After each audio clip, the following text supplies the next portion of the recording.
kids, welcome back to our series on God's game plan. I have a very serious question for you. Have you ever wondered why bad things happen to good people? Have you ever wondered why someone who's living for God and seems to be doing everything right can go through so many difficult things in their life? Sometimes we think that when bad things happen to us, it must be a punishment for something we did. We begin to get discouraged and we think that God doesn't care, or maybe He's ignoring us. But there's pretty awesome promise in the Bible that God has made to each of us about that when bad things happen in our lives. To find out more about that, I want you to watch this video.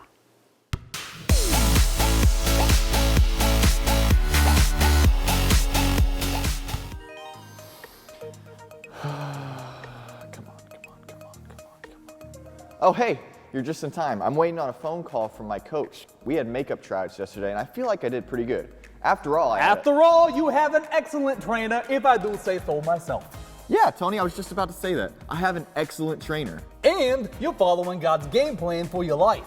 I sure am. I've learned so much on this journey. You sure have, shortstop. It's like my old pal, Potty Skippin' used to say. Wait, potty skipping? That's what I said. Did I stutter? Don't you mean Scottie Pippen of the world champion Chicago Bulls? No, I'm talking about Potty Skippin'. He's the guy that will clean the basketballs for my team that I played on in middle school.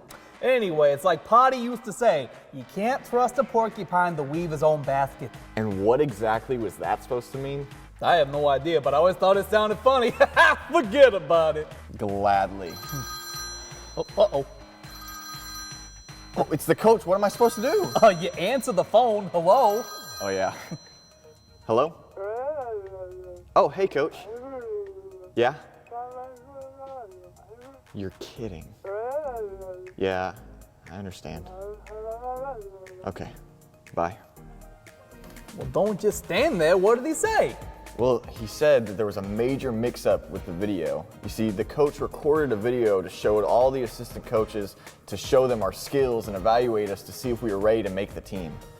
Yeah, so? So, the coach said the video of me got corrupted, so he wasn't able to show any of the assistant coaches how I did. Well, what does that mean? I'll tell you what that means. It means they have nothing to evaluate my skills. There's no way I'm gonna make the team now. Now just hold on. God can still turn this thing around. Turn this around? Are you kidding? No, I'm not kidding. After all, God did make us a promise in Romans 8:28. What promise is that? And we know that God causes everything to work together for the good of those who love God and are called according to His purpose for them. How in the world can this work together for my good? This is terrible. The video is totally corrupted. It's over for me, Tony. Yeah, well, I bet people thought it was over for Joseph, too. Who's Joseph? Is it another one of your basketball buddies? No, Joseph in the Bible. The kids are going to learn all about in their lesson today how Joseph went through some horrible things in his life. It looked like things were going to be over, but God turned it all around for his good. Really? Well, I sure would like to hear about that. You will, and so will the kids. Never count God out. He can turn things around. You just got to trust in His promises. Okay, I will. That's what I like to hear. Now, another funny thing that Potty Skippin' used to say is sometimes he would take his toothbrush and put it in his ears because it makes his toenails vibrate.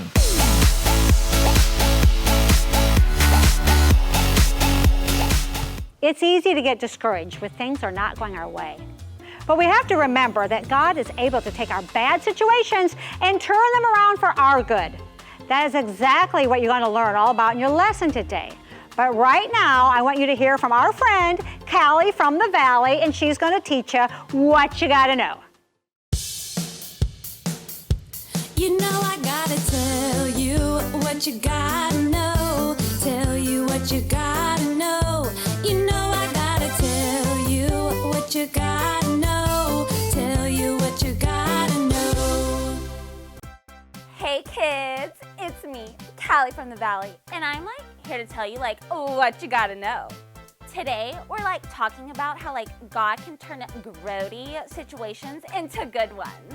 So every time today somebody asks you what you gotta know, you tell them. God can use the bad for good. Bad things happen to all of us. You can probably relate to these. When your bangs just won't get high enough, Or like when you're at the mall and the mall cop is like, you can't roller skate in here and you have to like walk. Or like when your cassette tapes get like totally jammed in your Walkman and you can't listen to your favorite song. You know what I mean, right? Yeah, well, whatever. Those are like totally awful situations. But the point is, God can like turn any bad situation into good. He can like turn the beat. He can like turn things around for you. So every time today somebody asks you what you gotta know, you tell them. God can use the bad for good. And that is what you gotta know. I'm Callie from the Valley saying TTYL.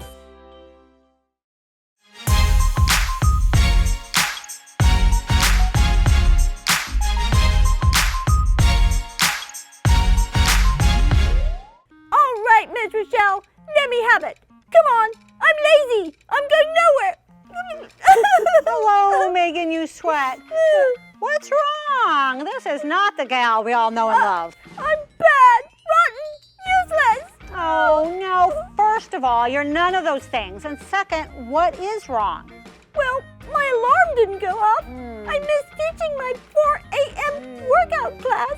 When I finally woke up at 8 a.m., all the fruit and oatmeal were gone. So I had donuts for breakfast. Aw, that sounds like your day got off to a really bad start. Well, for you, it sounds awesome to me, though. What? Bad doesn't even begin to describe it. I mean, I don't work out or eat healthy anymore. Who am I?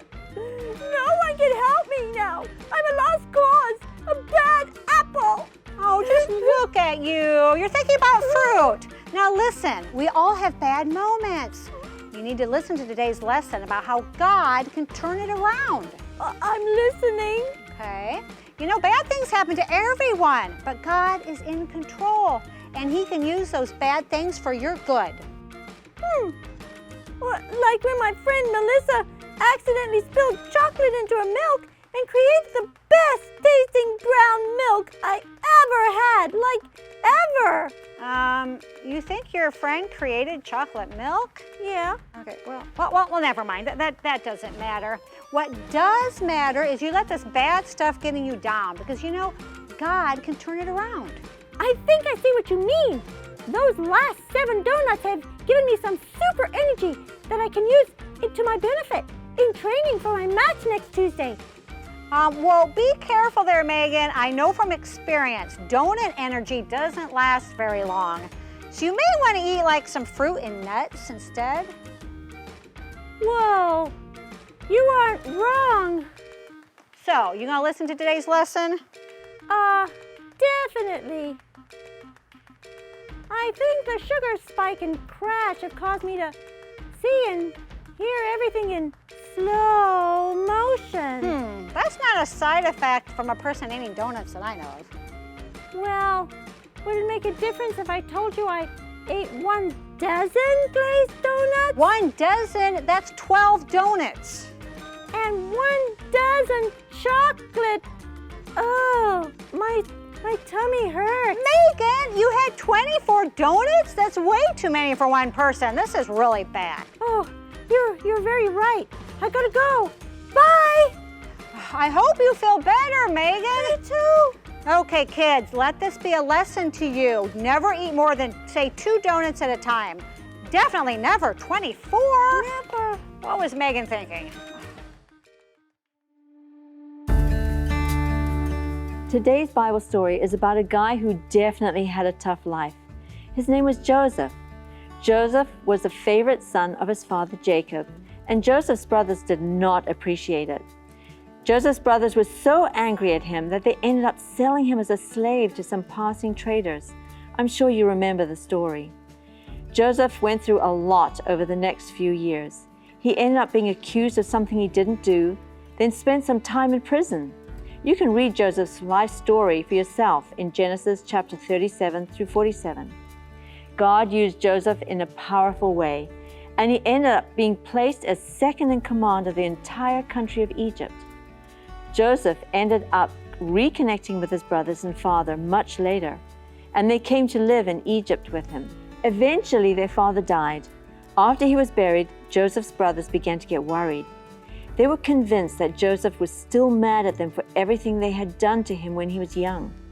They believed that Joseph was going to try and take revenge on them for selling him into slavery and mistreating him. The brothers told Joseph, "Please forgive us for what we did to you. We will be your slaves if you want. Just don't kill us." Joseph cried when he heard this. He was so sad that they couldn't see that he was not that kind of person. At that moment, Joseph said something amazing to them. Joseph said, "Don't be afraid of me. Am I God to judge and punish you? As far as I'm concerned, you intended to harm me, but God intended it for good. He brought to me the high position I have today so that I could save the lives of many people." The brothers couldn't believe what they heard.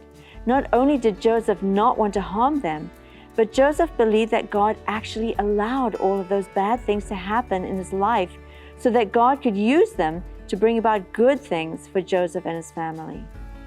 That wasn't all Joseph said to them. Joseph told the brothers, "I will take care of you and your children from this day forward." Wow, what an incredible attitude. Joseph believed that God could use even the worst situations in his life to bring about great things for him and his family. And that's exactly what God did. How many of you have ever had something bad happen to you? How many of you have ever had something bad happen to someone you love? How many of you have ever known something bad to happen to someone who is a strong Christian? People get confused as to why God would allow bad things to happen to good Christian people. They assume that when someone's a Christian, things are supposed to be perfect for them. But that's not the way life is. Even Jesus had difficulties in his life. Bad things do happen to good people sometimes. Remember, we live in a broken, sinful world. Sin came into the world when Adam sinned in the garden. Bad things happen in a sinful world. It was no different for Joseph. He had some pretty terrible things happen to him. We looked at his life today. There were so many bad things that happened to him, we couldn't even cover them in our Bible story. Let's see if we can list some of the bad things that happened to Joseph in his life. His brothers hated him. No one believed his dream. His brothers threw him into a pit. Then they sold him to slave traders. He was bought by Potiphar. Potiphar's wife lied about him and got him thrown into prison. He was forgotten by Pharaoh's cupbearer. Phew, that's a long list of bad things to happen to one person. Even though he went through so many bad things, Joseph never lost faith in God. He never stopped believing that God was at work in his life. Remember what Joseph said in our Bible story today? He told his brothers, "As far as I am concerned, you intended to harm me, but God intended it for good. He brought me into the high position I have today so that I could save the lives of many people." How could Joseph think this way? How could he look at all the bad things that happened in his life and still have faith that God was working behind the scenes? It's because Joseph realized that bad things do happen. Bad things happen in this life. We get hurt, people let us down, we lose friends, people get sick. Bad things are just part of life. Jesus told us in John 16:33, "In this world you will have trouble." It's not a maybe. You will have trouble. Bad things will happen. They happened to Joseph, and they will happen to you. The key is to remember that God is in control. Joseph didn't freak out when he was sold into slavery. He knew God was in control.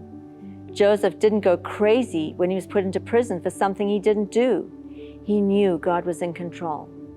Joseph knew that although it seemed on the outside like things were not going right, behind the scenes, God was working to make everything come together for his awesome game plan.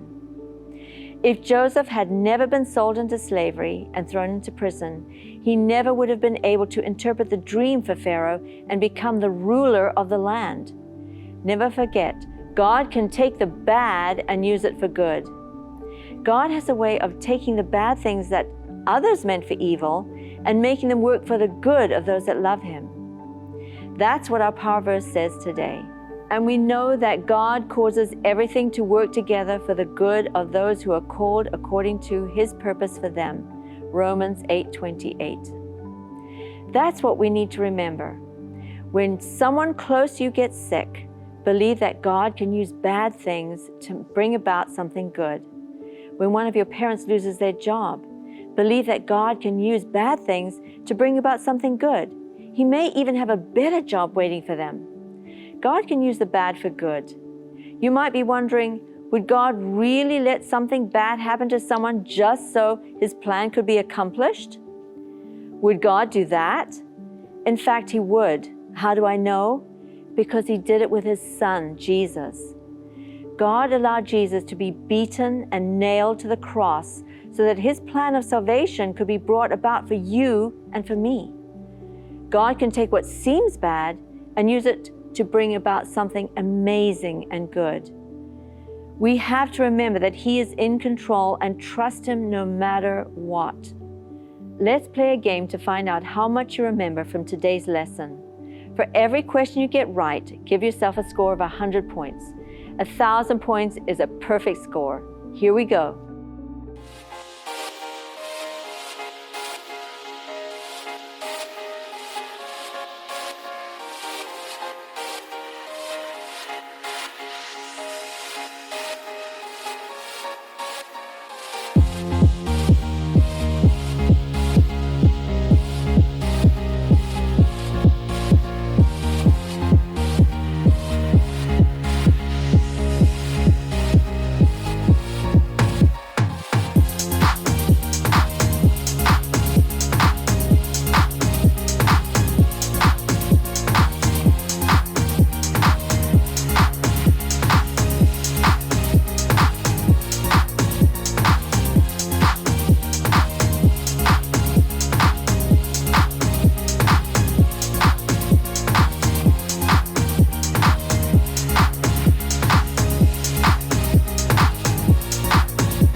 Well, kids, that's all for now.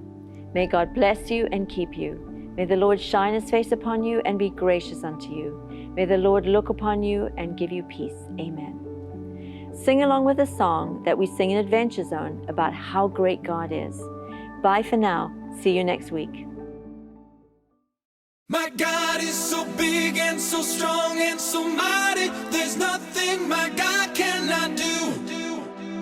My God is so big and so strong and so mighty. There's nothing my God cannot do. My God is so big and so strong and so mighty. There's nothing my God cannot do. My God is so big and so strong and so mighty. There's nothing my God cannot do. In the beginning, God made everything.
sky.